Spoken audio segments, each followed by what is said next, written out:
Hello friends, कलाकंद तो आपने खूब खाया होगा, लेकिन इस तरह की बनी हुई टोस्ट की बर्फ़ी आपने नहीं खाई होगी, जो कि कलाकंद मिठाई को भी फेल कर देती है। बहुत ही टेस्टी वाली और ये कलाकंद से भी ज़्यादा स्वादिष्ट वाली बर्फ़ी है और बहुत ही आसान तरीके से तैयार हो जाएगी। इसके अंदर ना तो घी का यूज़ करेंगे और ना ही मावा या मिल्क पाउडर यूज़ करने वाले हैं।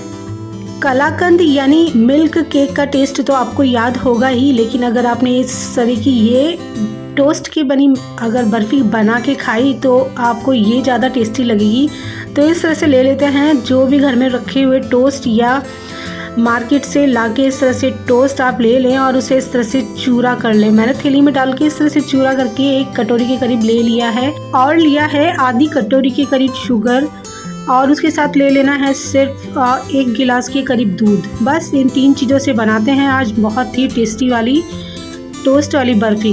तो इस तरह से पैन में डाल देना है शुगर को और हम इसे मेल्ट करेंगे, कुछ और नहीं डालना है। इस तरह से जब ये मेल्ट होने लगे लो फ्लेम पे रखना है और इस तरह से धीरे धीरे से इसको चलाएंगे और जैसे ही शुगर मेल्ट होकर इस तरह से पिघलने लगेगी तो जब ये इस तरह से पानी हो चुकी होगी तो इसके अंदर हम डालेंगे मिल्क, जो हमने 1 या पौन गिलास के करीब लिया है।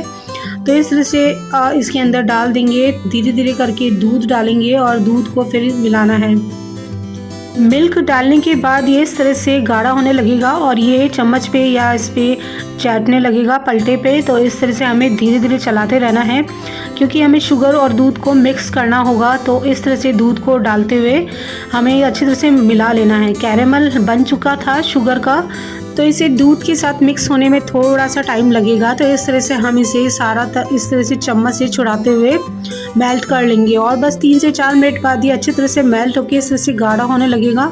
तो इसके अंदर डाल देना है बटर को डालना है, क्योंकि हम यहाँ पे घी का यूज़ बिल्कुल भी नहीं कर रहे हैं। तो हमें इस बर्फ़ी को बनाने के लिए बटर डालना है। तो बटर 1 से 1.5 चम्मच के करीब डाल देना है और डालेंगे इसके अंदर खुशबू और थोड़ा सा स्वादिष्ट बनाने के लिए इलायची का पाउडर और इस तरह से दोनों को डाल के अच्छी तरह से मिला लेंगे। बस अब क्या करना है, प्लेट या थाली या किसी भी बर्तन में बटर या घी लगा के रख देना है और अब डालेंगे इसके अंदर जो हमने टोस्ट का चूरा बना के रखा है उसे थोड़ा थोड़ा सा डालते हुए इसमें मिला लेंगे। कैरेमल का जो हमारा ये बैटर बना है उसके अंदर डालेंगे और लो फ्लेम पे ही रखना है गैस को और इस तरह से थोड़ा थोड़ा सा डालते हुए सभी को मिला लेंगे।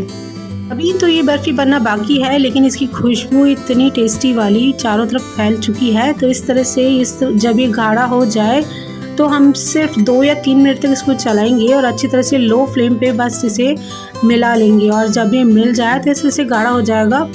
ज़्यादा टाइम नहीं लगने वाला है। ये बर्फ़ी बहुत ही आसान तरीके से और बहुत ही कम समय में और बहुत कम चीज़ों से तैयार होने वाली है। तो इस तरह से ये जब मिल जाए तो बस इसे उतार लेना है। किसी तरह का कोई ड्राई फ्रूट्स या और कुछ हमें इसमें नहीं मिलाना है। इस तरह से गाढ़ा होने के बाद बस घी लगी हुई या किसी भी बर्तन में तेल जो लगा के रखा है बस उसके अंदर हमें इसे डाल देना है। इस तरह से हम इस पेस्ट को डाल देंगे। ये जो कलाकंद का बहुत ही अच्छा वाला टेस्टी और स्वादिष्ट हमारे पास बर्फ़ी का जो बना है, हमें इस तरह से उसे डाल देंगे।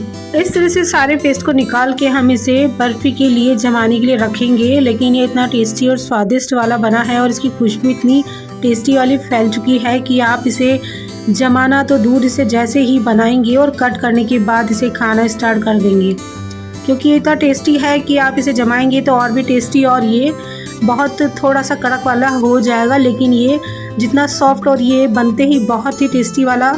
तो इस तरह से इसको कट कर लेना है जिस भी शेप में आप कट करना चाहें और फिर आप चाहे तो इसे अभी ही कट करने के बाद खा सकते हैं या फिर इसे 2 से 3 घंटे के लिए जमने के लिए रख सकते हैं। जब ये सेट हो जाए तो फिर आप इसका यूज़ कर सकते हैं। बहुत ही टेस्टी वाली टोस्ट की बर्फ़ी तो दिख रही ना, देखने में इतना टेस्टी लग रहा है। तो इस तरह से ड्राई फ्रूट्स इसके ऊपर हम लगा लेंगे। मैंने इस तरह से काजू लगाया है, आप चाहें तो बादाम भी लगा सकते हैं और इस तरह से इसको जब हम तैयार कर लेंगे तो फिर ये खाने के लिए तैयार है। आप चाहें तो इसे 2 घंटे तक फ्रिज में और भी सेट होने के लिए रख सकते हैं ताकि थोड़ी और कड़क हो जाए, लेकिन ये इस तरह से बहुत ही टेस्टी और स्वादिष्ट लग रही है। तो एक बार ज़रूर ट्राई करें। तो कैसी लगी आपको ये रेसिपी?